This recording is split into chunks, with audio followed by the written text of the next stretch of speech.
Vous auriez des chambres? La chambre 3. Ça vous va? Ça nous allait. Midi, l'heure de manger. Oh oui. Alors non mais là, ce jour-là, on a commandé la spécialité du pays. Vendée? Non. Ou peut-être, mais pas ça. Non, Maugettes. Maugettes, jambon. Vous voyez les Maugettes? Haricots maïs du Béarn. Haricots Tarbais, si vous voulez. Ouais. Les haricots qu'on met dans le cassoulet, là, les haricots blancs. Et ben là, ils étaient cuisinés tout simplement avec un petit filet d'huile de noix. Ça fondait sous la bouche. Ah, mais c'était comme des bonbons. Enfin, quand même pas, mais vraiment c'était très bon. T'as vu l'homme là-bas au comptoir?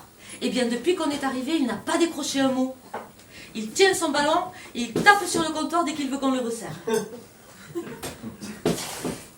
Nous, on l'a surnommé le taiseux. Et patron? Eh merci, hein. C'était super bon. Oh! Sinon, il y aurait des choses à faire dans le coin, je sais pas, des trucs intéressants, du pédalo, de l'acrobranche, un parc, je sais pas, par exemple, truc genre Puy du Fou. Et le château? Le château. Allez voir Émilie. L'office du tourisme. En face. En face, l'office de tourisme, Émilie. Bonjour.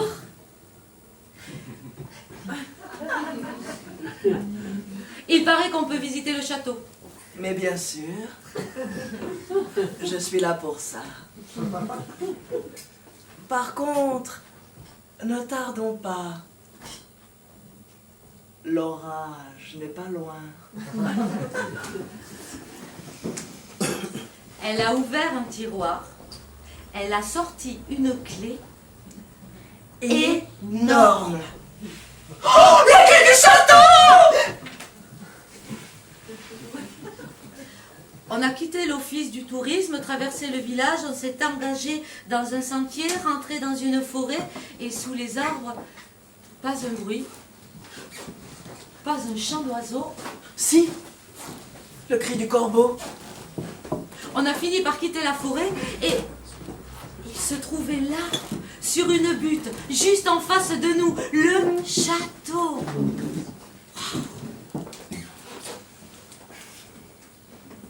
On s'est retrouvés devant les portes du château. Émilie a introduit la clé dans la serrure, elle a poussé les 2 grands pans et on est entré. Et on a tout visité. Tous les recoins, les combles, les sous-sols, toutes les pièces, en 2 heures, on avait tout vu. Presque tout. La petite pièce en haut de l'escalier, là-bas, on peut pas la visiter? Non. Elle est murée. Mais pour la petite histoire, on raconte qu'à l'époque, on pouvait l'ouvrir avec une petite clé dorée. Une petite clé dorée. Ça nous a rappelé une histoire. L'homme à la barbe si noire qu'elle en avait des reflets bleu nuit, aile de corbeau comme on dit. Il aurait donc existé. Mais si lui a existé, les femmes que l'on a retrouvées mortes dans la petite pièce en haut de l'escalier ont-elles aussi existé?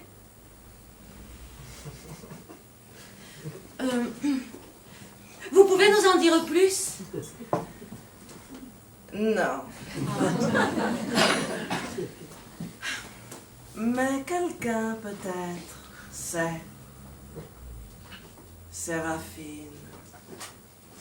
La maison de retraite. Retour à l'hôtel-restaurant chez Antoine. On entre dans la salle de restaurant et Antoine était là, en train de discuter avec un client au comptoir. Et il y avait toujours le taiseux.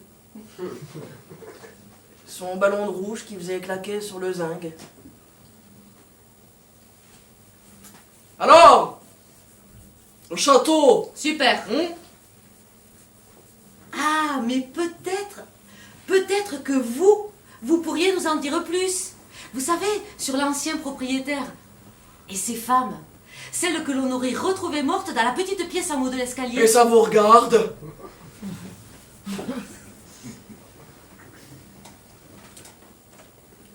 Silence.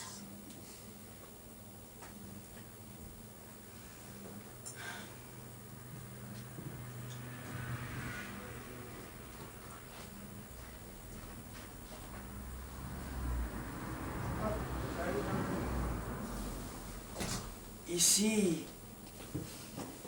on déterre pas les morts.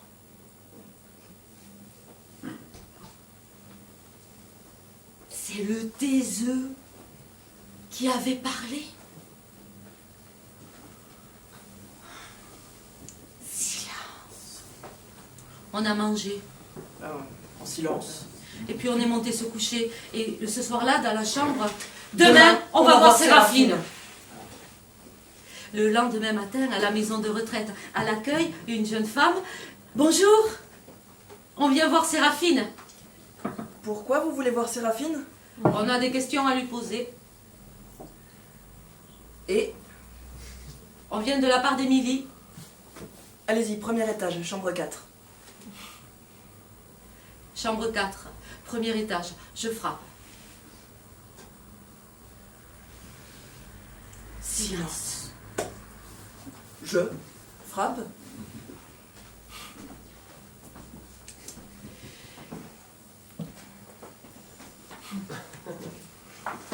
J'appuie sur la poignée.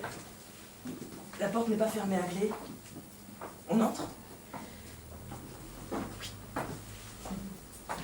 Au fond de la chambre, une baie vitrée donne sur une grande terrasse en pierre. Et sur la terrasse, assise dos à nous, il y a une vieille dame. Même de dos, il se dégage d'elle une belle élégance. Elle a les cheveux blancs soigneusement tirés en arrière. Et, tu te souviens, sur le rebord de la terrasse, le grand corbeau noir, il nous regarde là, hein? On a traversé la chambre et on s'est retrouvés sur la terrasse, face à Séraphine. Et effectivement, elle était belle, Séraphine. Elle tenait quelque chose dans sa main qu'elle caressait machinalement et qui était relié au poignet par une petite chaînette en or.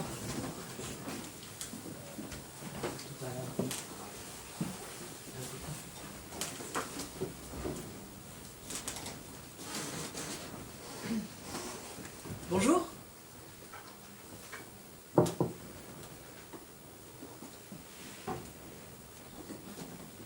Madame. Bonjour.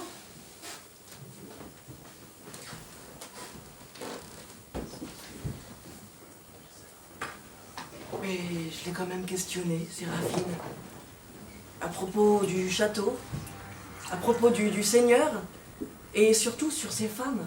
Vous savez, ces femmes qu'on a retrouvées mortes dans la petite pièce interdite, la petite pièce en haut de l'escalier, mais dont on n'a jamais rien su, pas le nom, pas l'histoire, alors que lui, il est connu comme...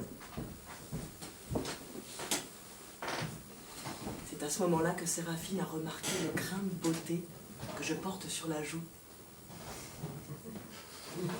Elle avait le même, au même endroit. Ah oui. Où en étions-nous? Eh bien, à ce moment-là, Séraphine a raconté. C'était la fin du jour. Et le soleil déclinait lentement derrière la colline. Dans la petite ville en contrebas, il faisait encore chaud. Mais une petite brise légère circulait dans les ruelles, s'engouffrait dans les maisons, traversait les pièces vides et ressortait là où elle pouvait. Dans les rues, il n'y avait personne. Mais dans l'arène, il n'y avait plus une seule place de disponible. Ça chantait, ça riait, ça mangeait, ça buvait, ça se bagarrait et ça pariait même. Les